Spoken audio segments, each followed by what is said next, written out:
Trump breaking news today. Letitia James could pay Trump's judgment with Stormy Daniels.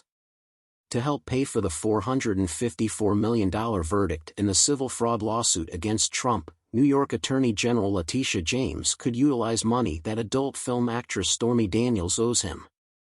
If Trump fails to post bond or pay the substantial fee by the March 25 date in the case, James may start collecting the $454 million judgment that Judge Arthur Engoron issued last month. In her civil fraud action, she claimed that he had lied to financial institutions about his wealth in order to secure loans and seal deals. James has the authority to confiscate Trump's assets, including bank accounts and real estate, as well as any debts owed to the likely Republican presidential nominee. Among them may be the more than $600,000 that Daniels owes Trump as a result of her unsuccessful defamation lawsuit. The sum exceeded $600,000 following the adult film actress's order to pay an extra $121,972 in legal fees to Trump last year. The sums owing by Daniels remain unpaid as of this past Thursday, according to Trump attorney Harmeet Dillon, who spoke with Newsweek. "I would rather go to jail than pay a penny to Trump," Daniels has said before. In an effort to get a comment from Daniels, Newsweek emailed him. According to New York debt collection attorney Bernard DeRazio, who spoke with Newsweek, James has the authority to seek enforcement of the judgment, which encompasses debts owed to the judgment debtor, Trump, after winning the civil fraud case.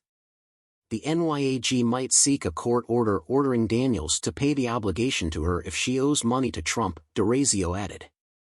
In court records made public on Monday, Trump's lawyers disclosed that their client has not been successful in locating an insurance company willing to support the bond that would be required to prevent James from carrying out the execution of the $454 million judgment during his appeal.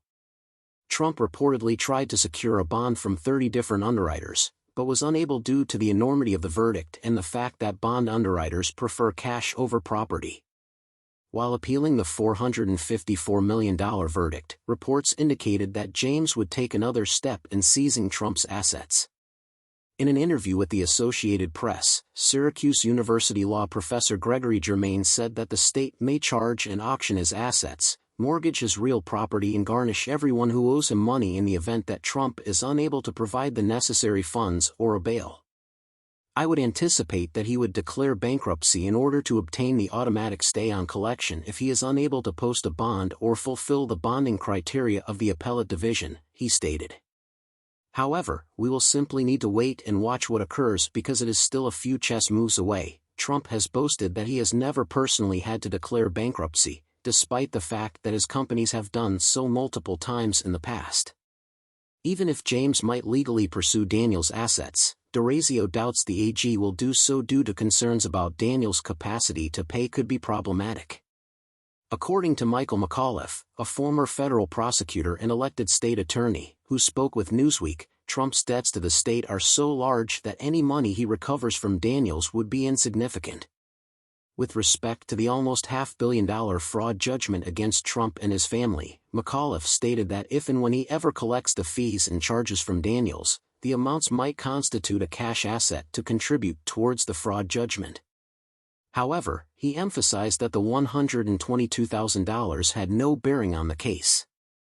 According to McAuliffe, Trump's finances could take a nosedive as a result of the judgment's seismic effects. Forced real estate sales or liens could put other loan repayment terms into jeopardy, or creditor enforcement actions could trigger other loan payment obligations, he said.